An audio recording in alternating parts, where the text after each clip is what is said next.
Welcome to the last little bit of the BAMM Forum 2023. I am here to introduce a short film from Maud Milton. So we did ask Maud to come up and speak, but unfortunately she wasn't able to.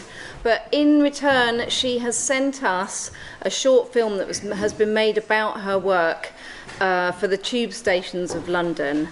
So I hope you're going to enjoy it. It's like a short speaker, but it's a film. So just sit back and relax. So I've come down to Trinity Buoy Wharf here at the confluence of the Thames and the River Lee to talk to artist Maud Milton, who creates these really beautiful mosaic roundels that you can see on the overground stations around London.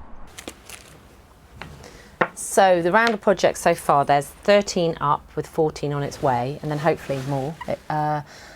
Each station has one or two or three or however many roundels made for them.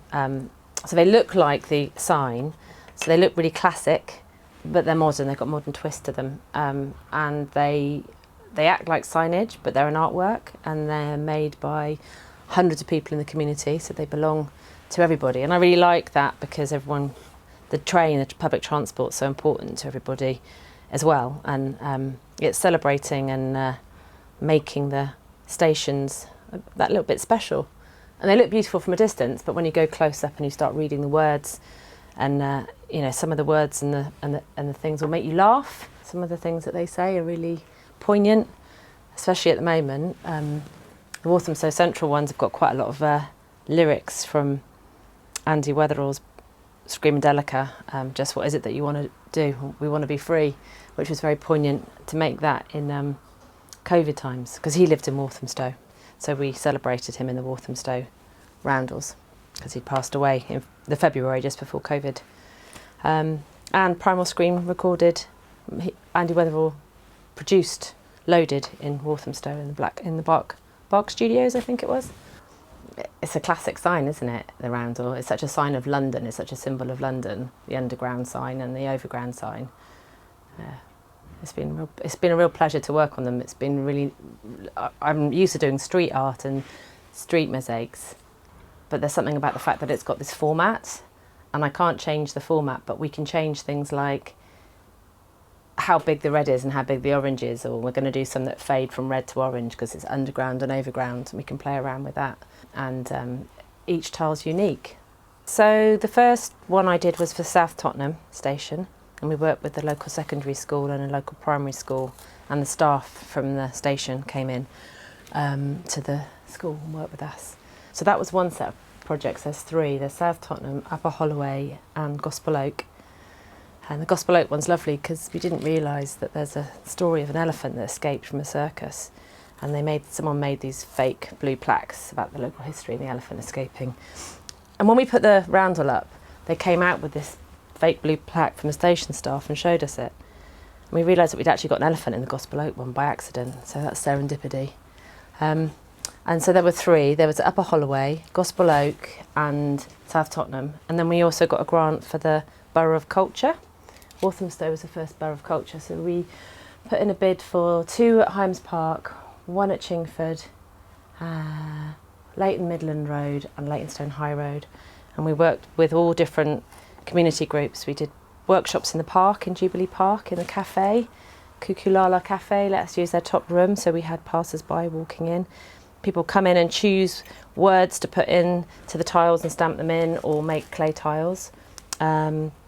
We worked in the local primary schools and secondary schools, and in the waiting room at Hynes Park Station.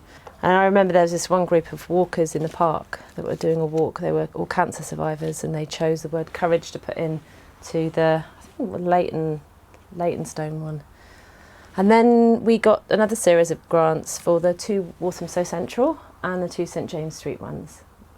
And then Govia got in touch with us, Govia Trains, to do one at Thornton Heath, which is up. And then we've just done Selhurst, which is over there, which is going up soon. And this one, this Love one, is just something that we did as an extra. And I'm going to put it in the studio window, but I'd love to do something like that for a train station, maybe Covent Garden down the line. And so the whole Roundels full of tiles made by hundreds of people. All of the clay tiles are made by the community, with 2-year-olds up to 92-year-olds, whoever comes in. These are all suggested by the community in Selhurst. So it was lockdown 3. We delivered 25 boxes of lockdown tiles to Teresa, who was the community person, who was helpful, really helpful and everything.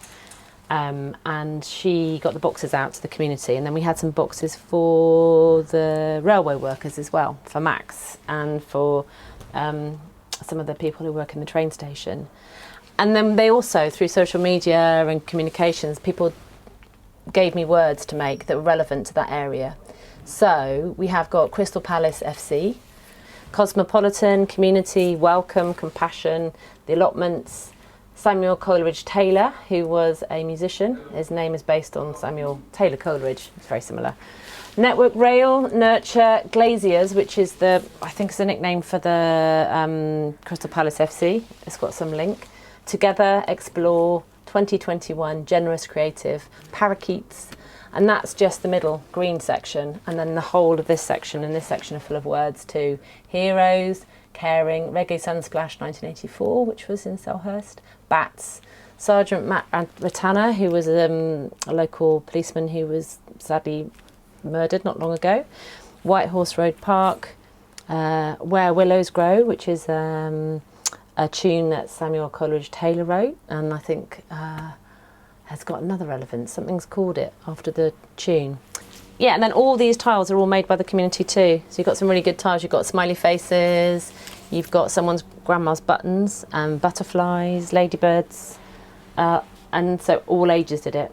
One guy, Oliver, took them to see his 90-year-old dad in a care home and got his dad to press into them. And his dad was talking about watching Crystal Palace burning when he was a really young child. And through the WhatsApp group, people got chatting, and then some of the people who were involved in the tile making are now involved with local history groups and giving their stories to the local history groups, which is really lovely. It's a nice knock-on effect of friendships and community. Through COVID, a lot of people have said it's made them feel really connected, and even though they've felt very separated from other people, doing a project like this has made them feel hopeful for something beautiful that's going to happen in their area, and connected, and that good things are happening, and that they're not on their own. Or it brought their household together to do a nice activity during lockdown that they enjoyed, which, you know, might have been one of the first times they actually had fun. I had the nicest notes from people with the boxes back. So, and they're all on the Instagram. I take little photographs and pop them up. Oh, and you've got some cute little trains in here as well. Someone's found a little train stamp. So the beauty of doing them in their homes has been that I'm getting really interesting tiles back, whereas normally in schools and workshops, they're using our tools. So we get the same thing over and over again, even though we've got a massive box of tricks. But when people take them home, they do things and use things that are really relevant to them, like a little key for their someone used a key for their home, their holiday home, and someone used some shells that were from their favourite holiday in Scotland that they'd had, and things like that. They're on this kind of mesh background. How do you put them on? There's a paper plan. Right. There's a plastic behind the fiberglass to stop it sticking to the paper. Then there's fiberglass mesh, and then we glue it to the fiberglass mesh with a special Mosaic glue. And then, when we're ready to put it onto the board, which is over there, we've got Marmox board, which is exterior guaranteed board, or straight onto the brick, whichever method we're using. You cement the wall up, or cement the board up, peel the plastic off, and then push this into the cement, and it oozes through all these little gaps, but not proud, because it's a different colour to the grout. And then you let that dry and set, and then you grout it. Is that a really nerve-wracking moment when you do that? What, put it up? Yeah. Yes, the worst part of a job, because it's on the street, it's in a public area, it's on a train station or a main road, and the weather is an issue, how hot it is, how cold it is it going to rain? The team, you've got to make sure the team are all safe, you've got to make sure that everyone's following health and safety, not leaving buckets out, trip hazards, and usually I'll forget something, or something will be out of date and I'll have to whiz off to get something. It's just, it's my least favourite part. It's amazing seeing them up, but it's really hard physical labour kind of feel there's something really nice about them going directly on brick with cement, because cement lasts for hundreds of years and tiles last. It's the oldest evidence we have of humankind is ceramics.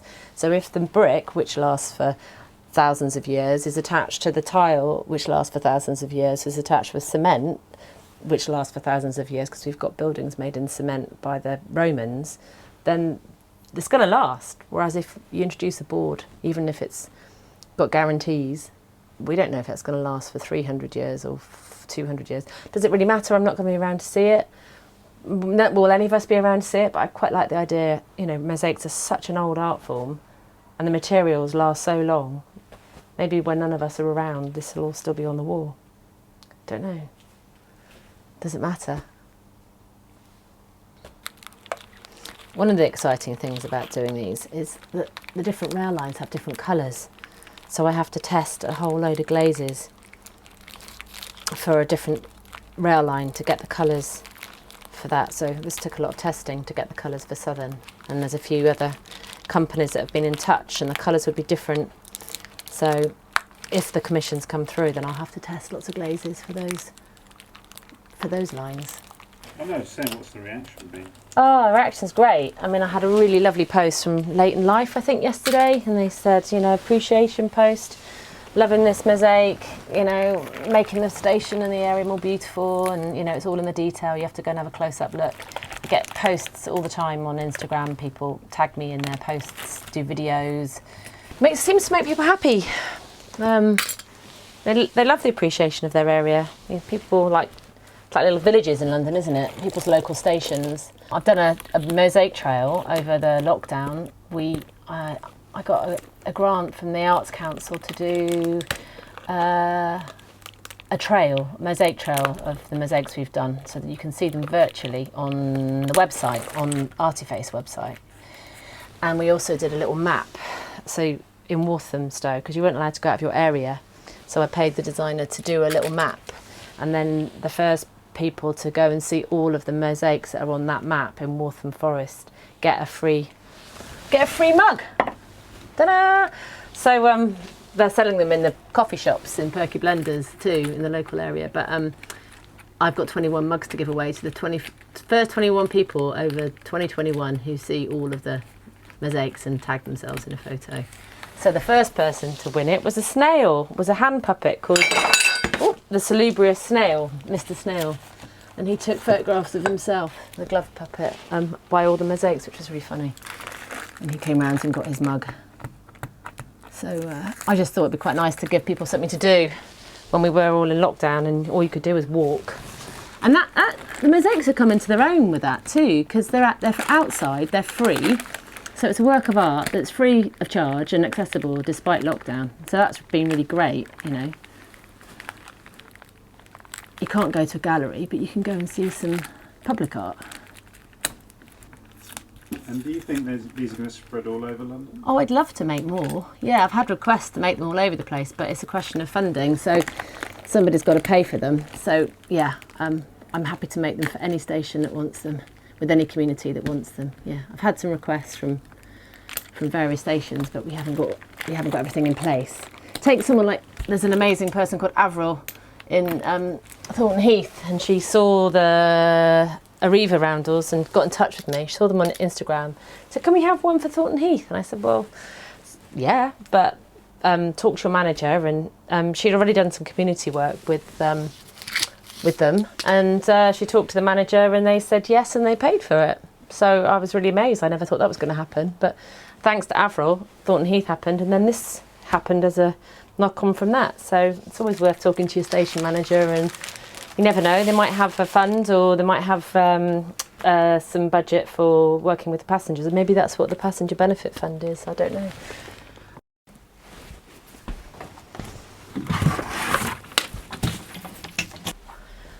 So you wanted to know about ceramics. Yeah, how did you get started doing it?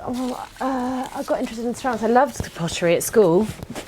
I loved it, but they wouldn't let us do pottery A-level because there weren't enough of us. And then I went to art school for a year afterwards and loved it, loved the pottery. None of my pots blew up. Most people hate pottery because their pots crack and blow up. None of mine did. Anyway, I ended up doing a foundation at Cheltenham, and then I went to Cardiff and did a degree at Cardiff, which was amazing. They had a PhD and an MA alongside the BA, had really good facilities. And then I came to London and had a normal job for a while, for a year, and then got RSI from being on a desk job, which forced me to give up my job, and then forced me to kind of push the arts, I suppose. And I felt like I was a really little fish in a big pond, and I'd never make it as an artist in London, but it's my job. That's what I do. It's great. So yeah, about the wharf, yeah. The wharf. I've been here. I've had a studio here for about 15 years at Trinity Buoy Wharf, and it's an amazing place to have a studio. It's got two rivers. It's got the River Lee, so it's called Leamouth down here because it's the mouth of the Lee, and it's got the River Thames just there. So bordering two rivers, you get the sunset there. It's an eclectic bunch of people, all kinds of people got studios down here, inventors and painters, and there's a music studio on the ship. It's not so far from Walthamstow, and I'm really lucky. I've got a ground floor studio, which I need. I've got about 10 tons of tiles in here. And yeah, it's amazing, amazing place to have a studio. Really elemental. I'm a country girl. I'm from the countryside, so I'm living in the city. I've been in Walthamstow for 20 years, but having all that air and the water and some space is really nice. But, you know, we've also got the forest in Walthamstow, which is lovely. Yeah, you were asking about what my influences are artistically, but, you know, I'd say probably a lot of my influences is I'm really inspired by nature. I always get lots of nature and natural imagery in my work, if I can. Local nature too, local wildlife. So the transfers are all celebrating local wildlife.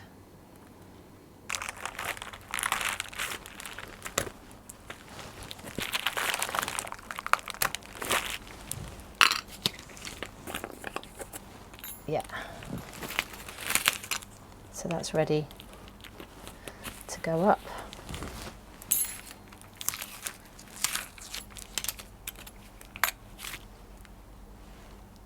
But I love that they live on, and I get people sending me photographs of them all, you know.